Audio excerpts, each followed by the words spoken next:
Hello, hello mes petites bulles, bienvenue dans la bulle de Virgie, j'espère que vous allez bien. Un petit tirage aujourd'hui avec, je réfléchis, ah bah oui j'ai envie, tiens. Le tarot du doux crépuscule, voilà, je l'ai déjà présenté, hein. Il est mignon, elle est sympa, de Christina Menentende. Voilà, vous avez le nom ici, ça vous l'avez. Voilà, j'espère que tout va bien pour vous, que vous avez la pêche, la forme et tout. Dans le sud, j'imagine que vous avez encore du bon temps. Chez nous, ça commence à se rafraîchir. On a encore eu 21 dimanche, mais je crois qu'à partir de maintenant, on n'est plus censé avoir des températures au-dessus de 20 degrés. Donc j'en entends déjà qui vont dire « Oh, c'est froid ça !» Bah, chez nous, bon, c'est vrai que on peut vite avoir le côté caniculaire aussi, hein, on peut le faire. Mais en général, en dessous de 20, chez nous on est habitué, en Belgique, 15, 20, c'est la tape. Donc voilà, on va voir ici les énergies qu'on a, qui nous entourent pour l'instant et les messages qu'on a à nous faire passer. N'oubliez pas, ne prenez que ce qui vous parle, le reste vous laissez. Donc adaptez simplement en genre et avec votre situation, mais ça doit rester naturel. Il ne faut pas forcer à tout prix pour que la guidance vous corresponde.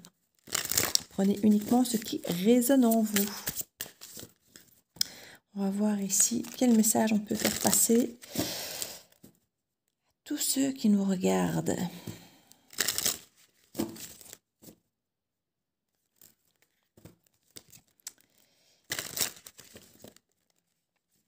Hop. Je vais bientôt passer les commandes pour imprimer l'Oracle Pro. Donc ceux qui sont intéressés, dites-le moi parce que comme j'ai dit, je vais en imprimer très peu. Donc je vais un peu imprimer en fonction des personnes qui sont manifestées pour me dire que ça les intéressait. Mais sur base de ça, je vais pas en prendre beaucoup plus. Donc si ça vous intéresse, dites-le moi. J'ai envie de dire maintenant, parce que l'impression va bientôt se faire. Et comme je dis, je n'ai pas l'intention d'en imprimer des masses, quoi. Je vais juste imprimer, comme je disais, le nombre pour dire de faire opération blanche par rapport au coût que ça m'a demandé, mais sans plus, quoi. Donc voilà, n'hésitez pas à vous manifester si ça vous intéresse. Ici, nous avons la reine de denier renversée. Quand je me rends compte que mon jeu... Oui, non, tout mon jeu n'est pas à l'envers. Je sais que mon jeu était peut-être tout à l'envers, mais non. Reine de denier renversée. On a peut-être un manque d'autonomie financière, de confort de vie. Il y a peut-être certaines personnes qui se tracassent ici quant à leur sécurité financière ou leur confort de vie ou autre. On a le roi de denier renversé aussi. J'ai envie de dire que c'est un peu pareil. Sauf qu'on est quand même dans des énergies d'un côté de quelqu'un qui propose, qui conseille, qui suggère, qui gère, et puis de l'autre côté, avec le roi, on a plutôt quelqu'un qui normalement décide. Ici, on sent qu'on est un petit peu bloqué par rapport à ces énergies qui concernent un petit peu ce côté financier, professionnel. On peut avoir un couple ici, clairement, hein. Ça peut être votre énergie à vous, que vous soyez homme ou femme, qui est un petit peu en défaillance par rapport à votre sécurité. Mais ça peut aussi être un homme et une femme qui finalement se retrouvent un peu dans la même situation ici. On voit par contre avec le fou qu'on est capable de redémarrer un nouveau projet, de se lancer, d'avoir confiance en soi, en l'autre, en l'univers, en ses capacités. Donc ici, avec le fou, on peut effectivement nous parler d'un nouveau départ. Nous avons ici le roi d'épée. Eh bien, écoutez, que des personnages courts, mais à nouveau renversés. Une difficulté à prendre des décisions ici.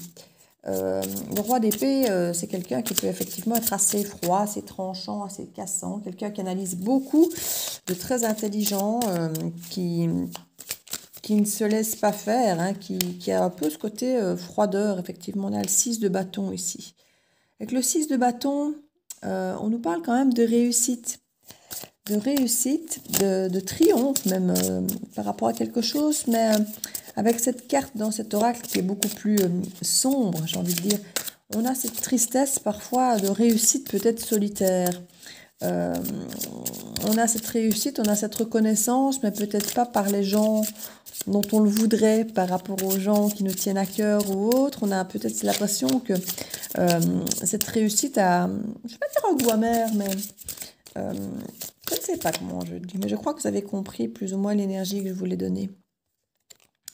On nous parle ici de 3 de coupe renversé. Alors le 3 de coupe, on nous parle souvent de l'amitié, ou on nous parle de triangulaire, de personnes tierces, d'énergie tierce.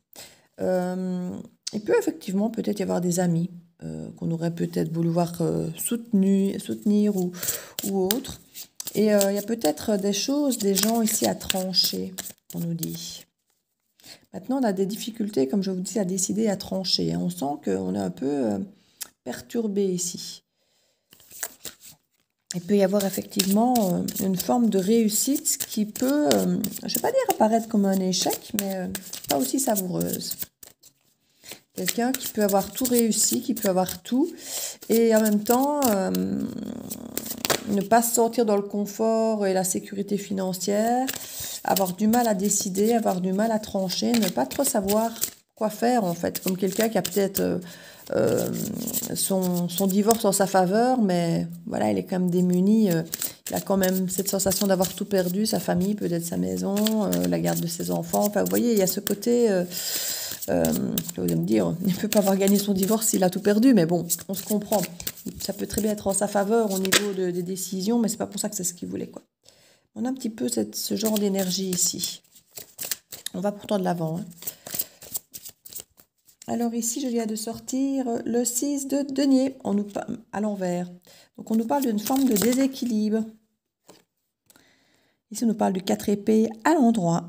On nous demande de prendre soin de nous, de prendre du temps pour nous, du temps de recul pour peut-être justement un petit peu se rendre compte et constater que finalement, on est quand même dans cette forme de réussite, de triomphe. Qu'on devrait peut-être justement se sentir rassuré et renverser ce roi de denier et se sentir rassuré par rapport à nos acquis, à notre confort. Et on se sent en déséquilibre et on sent qu'on a besoin de prendre soin de soi ici, de s'écouter peut-être.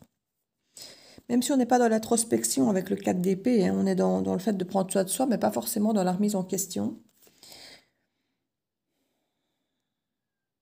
On parle du 3 de bâton ici, et il est sorti en même temps avec le 9 de denier renversé.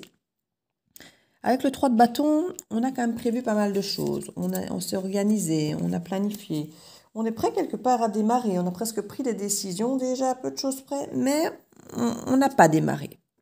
Le fou n'est pas encore là, j'ai envie de dire. On n'a pas encore lancé la pulsion. On n'a pas encore... Dans la théorie, tout est fait, tout est prêt, tout est... Oui. Et ici, on a, avec le 9 de denier, on a normalement cette récolte que l'on fait, qui est plutôt une récolte solitaire, d'indépendant, de travail durement gagné. Et pareil, c'est renversé. Comme si on avait cette sensation de ne pas mériter ce qu'on a réussi finalement, ce qu'on a gagné, ce qu'on a... notre victoire, parce qu'en fait, le centre du tableau, c'est carrément, vous triomphez, quoi, vous réussissez, alors que ce soit financièrement, que ce soit au niveau professionnel, que ce soit même relationnel, c'est que le bâton, on est dans la passion, dans le travail, on est dans la communication, on est dans beaucoup de choses qui normalement doivent nourrir ce côté chakra sacré, cette créativité, cette ambition, un petit peu ce côté un petit peu puissance, j'ai envie de dire, hein. On devrait être face à quelqu'un ici qui devrait être heureux, être épanoui, être bien dans ses bottes. Et justement, dans cet oracle, dans ce tarot, il a des larmes, ce 6 de bâton. Et effectivement, toute l'énergie autour est complètement renversée. On a quelqu'un qui attend un petit peu le bon moment ici, quelque part, pour récolter ce à quoi il a droit. Parce qu'on voit qu'ici, il n'y a pas de récolte qui se fait, quoi. Elle est là, mais elle est renversée, comme si on hésitait à aller chercher ce qui nous vient de droit. Comme si on avait peur d'aller rechercher ce qui nous vient de droit. Il y a un petit peu ce type d'énergie ici. On a peut-être peur que quelqu'un nous le prenne. Avec le 3 de de coupe, on parle quand même souvent d'énergie tierce et autres. Donc on a peut-être, comme je disais, cette sensation qu'on n'est peut-être pas soutenu comme on le voudrait, ou qu'on a peut-être peur effectivement de perdre ce qu'on pourrait mettre en place. C'est possible. C'est tout à fait possible. Dans le dos du deck ici, nous avons l'empereur, mais qui est retourné, renversé. Donc c'est quelqu'un qui a perdu son pouvoir en fait. C'est quelqu'un qui, un petit peu comme les deux rois qu'on a quand même ici, hein, on a quelqu'un qui de base est susceptible d'être complet sur tout domaine de vie, puisque l'empereur représente quand même les 4 rois ensemble, donc pas que l'épée ou le denier, mais aussi la coupe et le bâton. Et ici, il est renversé, donc comme si cet empereur avait perdu de sa verve, de son pouvoir, de ce qui fait de lui qui il est finalement. On nous parle de la roue ici, de la tour, pardon. J'ai dit la roue, mais non, c'est la tour. Ben oui, ça manquait, ça faisait longtemps que je n'ai pas mis une petite tour. Oh, voilà une. Il va falloir une petite tour apparemment pour prendre des décisions. Avec les amants, c'est la carte qui nous dit qu'on va devoir décider, faire un choix qui peut être amoureux. Maintenant, qui dit amoureux, dit aussi le bâton, ça peut être passionné, ça peut être quelque chose qui nous fait décider ici par rapport à quelque chose qui a de l'importance pour nous. C'est pas forcément que sentimental, émotionnel, ça peut être un travail qui nous tient à cœur. D'où peut-être cette personne qui triomphe, mais qui n'a peut-être pas le plaisir qu'il voulait. Donc se dire, voilà, là je suis arrivée au bout, on peut peut-être dire de sa carrière, au bout de quelque chose qui doit normalement lui apporter beaucoup de satisfaction. Et la satisfaction n'est pas là. Donc on pourrait se dire, pourquoi est-ce que cette satisfaction n'est pas là? Elle devrait être là, j'ai tout réussi. Et c'est là qu'on se rend compte qu'il y a peut-être des choix à faire, parce qu'on ne se ressent plus peut-être dans son pouvoir. Et c'est un petit peu la grande dégringolade que de se rendre compte, j'ai l'impression. C'est voilà, j'ai tout réussi, je suis face à ma réussite et ça ne m'apporte pas du tout le bien-être que j'aurais voulu ou que j'aurais espéré. Parce que quand on rêve de quelque chose, on s'imagine toujours, on se projette toujours dans une certaine émotion, une certaine euphorie peut-être. Et là, on se rend compte que ce n'est pas le cas. Avec le sac de bâton, ici, on nous parle quand même de concurrence, hein, de rivalité par rapport à ce choix. Donc, il y a peut-être des choix à faire concernant plusieurs choses possibles. Donc, ce n'est pas juste je m'engage ou je ne m'engage pas. Il y a plusieurs propositions ici à prendre en considération, que ce soit des personnes, des postes, différents travails ou autres. Hein. Avec la reine d'épée, ici, on ne va plus laisser faire, on va trancher, on va décider. Hein. Enfin, décider, c'est plus généralement le roi qui s'occupe de ça, mais en tout cas, la reine d'épée, elle met un peu son cœur et ses émotions de côté. Elle a une conscience bien claire, elle a l'esprit clair, elle sait où elle va, mais elle se laisse plus influencer par le cœur, la reine d'épée. Avec le sac de coupe, c'est quand même des regrets, des remords du passé. C'est quand même quelqu'un qui ne veut plus justement se laisser influencer par le passé. Parce qu'avec la carte normalement du sac de coupe, on se laisse encore fort submerger par le passé avec les regrets, les remords. Ici, c'est terminé justement. Cette reine d'épée, elle se dit quelque part, elle a certainement été une reine de cœur avant qui s'est dit maintenant, c'est fini, je ne veux plus me laisser influencer par ça. Par des choses du passé, maintenant je vais trancher, aller de l'avant. Et c'est peut-être ça parce qu'on se rend compte justement que ça n'a peut-être pas apporté ce qu'on voulait. Et du coup, on veut peut-être faire des choses autrement ici. Avec le 8 de denier, ici, on travaille dur pour arriver à ce qu'on veut. On a un as de bâton renversé. Donc, on sent qu'il y a un nouveau départ qui veut être là, hein, qui veut... Et on a avec le 6 de coupe, on a quand même clairement quelque chose du passé encore. Hein. On a un nouveau départ qui pourrait être mis par rapport au passé. Donc, comme je dis, on n'a plus de regrets, de remords. Donc, il peut y avoir une envie de retester peut-être quelque chose, alors que ce soit avec quelqu'un ou simplement une situation hein, qui se représente à nous, et n'étant plus forcément... je vais dire qu'on est plus blessé, parce qu'avec la reine d'épée, on est quand même quelqu'un de blessé. Hein. Mais on ne veut plus se laisser influencer par le cœur, et du coup, on est un peu dans une hésitation de retenter peut-être quelque chose par rapport au passé. Donc, il y a quelque chose du passé qui pourrait se représenter, mais on n'est plus forcément chaud, motivé, enthousiasmé, passionné par l'idée hein, d'un nouveau départ. Avec le jugement, ici, il y a quand même quelque chose, il y a quand même une réconciliation en vue, que ce soit avec soi-même, avec les autres. On a quand même quelque chose, une guérison, un équilibre... ouais, une guérison, et on renaît à soi, hein, on renaît différemment ici, hein, quelque part. Il y a un équilibre à retrouver ici, clairement. On va retrouver son équilibre. C'est que le 2 de denier renversé, c'était quelque chose d'instable, mais qu'on veut justement rendre à nouveau stable, qu'on veut à nouveau... on veut guérir, on veut retrouver cet équilibre.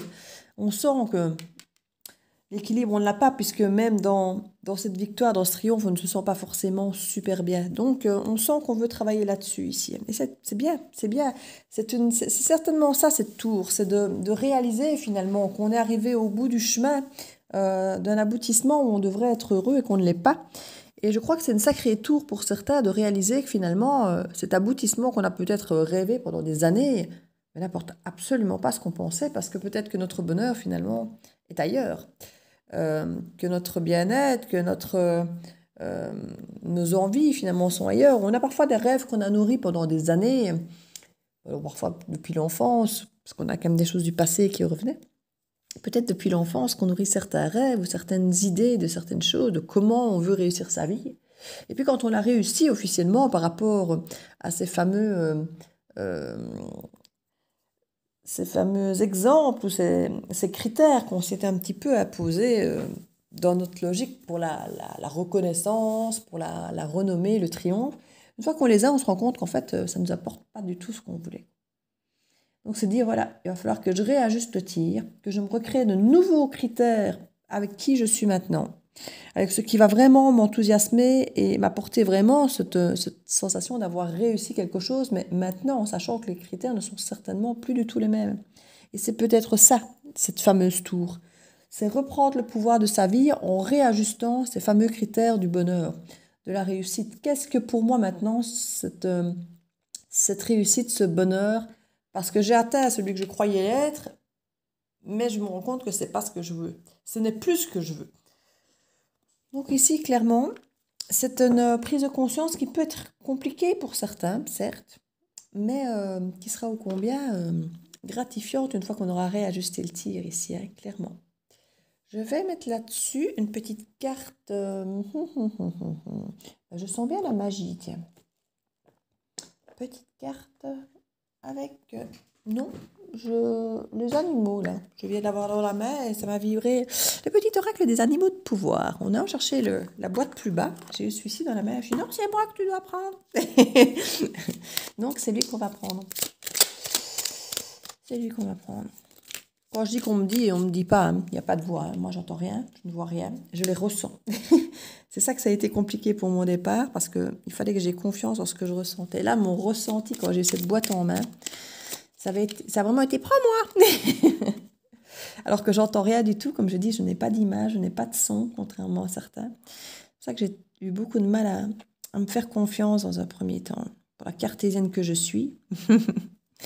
On nous parle de l'ours ici. Je me retire dans mon monde intérieur pour en revenir plus conscient et plus fort. Voilà, c'est ce qu'on vous dit ici.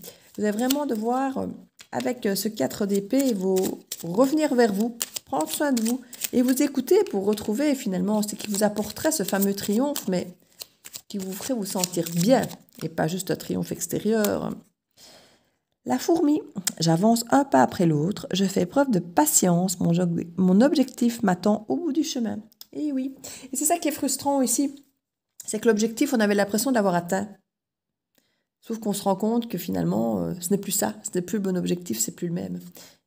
D'où devoir retourner dans sa tanière, tel l'ours ici, mal léché, et réajuster tout ça, Et c'est à nouveau un travail un peu frustrant, parce qu'on se disait, je pensais être arrivée au bout du truc, et en fait non.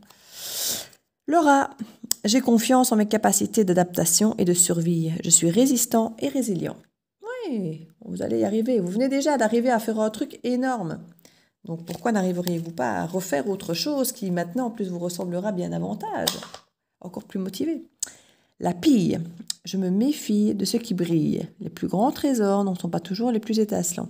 Et c'est peut-être ce que vous venez de constater en fait. Vous venez peut-être de gagner une somme d'argent, ou une gloire, une reconnaissance, quelque chose qui brille justement et vous vous rendez peut-être compte que c'est pas ou plus ça qui vous nourrit du tout en fait. Comme je dis ici, vous hésitez à aller chercher ce qui vous revient de droit et là, avec une œuvre des deniers, ça peut être effectivement une forme d'abondance, argent ou autre. Hein. Juste après, on a le 10, c'est vraiment l'abondance financière et autres. Tout qu'ici, on a vraiment la reine et le roi de deniers à l'envers. Hein. Comme si on ne voulait pas de ça. C'est pas ça que je veux. Donc voilà mes petites bulles, j'espère que ce petit tirage, si vous êtes reconnu, pourra vous faire du bien, vous aider. N'hésitez pas à partager, à liker, à commenter et à vous abonner si ce n'est fait. Moi ici j'ai fait moins de vidéos ces derniers temps, puisque celle du soir, je l'ai un peu laissé tomber ces derniers temps parce que je fais beaucoup moins de guidance. Et j'ai juste fait effectivement les horoscopes ici que j'ai publiés le soir pour qu'on ne soyez pas sans rien. Et j'ai vu mes abonnés dégringoler. Première chose que je n'avais jamais vue, ici j'ai perdu des abonnés, je vois vraiment que le chiffre descend. Donc il y en a certainement qui s'abonnent encore, mais j'en ai plus qui se désabonnent que qui se n'abonnent. Donc voilà, c'est pas grave, je ne vais pas commencer à faire des guidances avec le retour de mon autre et autres pour récupérer des abonnés. Si je ne dois pas en avoir, je ne dois pas en avoir, ce n'est pas grave, je ne tracasse pas, j'ai déjà une communauté exceptionnelle. Je n'ai pas besoin qu'elle s'agrandisse outre mesure et je ne ferai rien dans un sens volontaire pour qu'elle monte. Si elle monte parce qu'elle doit monter, elle montera. Mais je ne vais pas commencer à faire des guidances de flammes jumelles ou de retour des autres. Bon, ben, si ça tombe comme ça, bon, ça tombe comme ça. Vous savez que je suis capable d'attirer le retour comme personne, mais c'est pas du tout ce que je veux faire, moi, comme guidance. Donc, voilà, je ne vais pas, moi, chercher à faire ce genre de guidance volontairement. Donc, voilà, j'espère que cette guidance, si elle vous parle, comme je vous dis, oui, je vous disais ça parce que certaines personnes ne savent pas, mais au niveau YouTube, bah, effectivement, pour être vu sur YouTube, bah, il faut qu'on ait liké, qu'il faut qu'il y ait des pouces en l'air, il faut que ce soit partagé, il faut que ce soit commenté, il faut qu'il y ait des abonnés. Moins il y a d'abonnés, moins c'est liké, moins on me voit. Donc forcément, moi je vais avoir d'abonnés. C'est un cercle vicieux, hein, ou enfin, vicieux, c'est un grand mot, mais c'est l'expression. Donc effectivement, si j'ai plus d'abonnés, si j'ai plus de pouces levés, eh ben, ça va amener plus d'abonnés, plus de pouces levés, parce qu'on me verra plus. Donc voilà, la petite explication, un soutien qui ne coûterait à personne, mais qui fait beaucoup pour la chaîne. Donc n'hésitez pas à partager, à liker, à vous abonner et à commenter, parce que ça fait effectivement en sorte que le logiciel, c'est pas le bon mot, moi, que YouTube remet un petit peu la chaîne en hauteur au niveau de la visibilité. Et donc, on me voit un peu plus. Donc voilà, je vous embrasse, plein de bisous à vous et à très bientôt dans la bulle de Vergy. Ciao, ciao!